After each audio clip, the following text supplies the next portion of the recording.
خلفها وطارت الطائرة، ومن ثم وصلوا المطار. يعني نزلت الطائرة.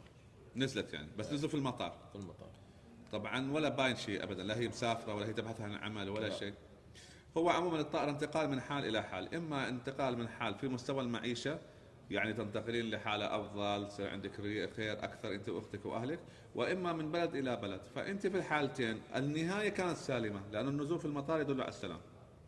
فإذا أنت كنت ناوية السفر سوف يتم هذا السفر، إذا أنت كنت ناوية تنتقلي من العمل فسوف تكون نتيجة إن شاء الله طيبة وتجدين عمل أفضل، وما إلى ذلك من أمور كلها إن شاء الله هي انتقال كبير ونوعي وجذري في حالك لحال أفضل. والله أعلم.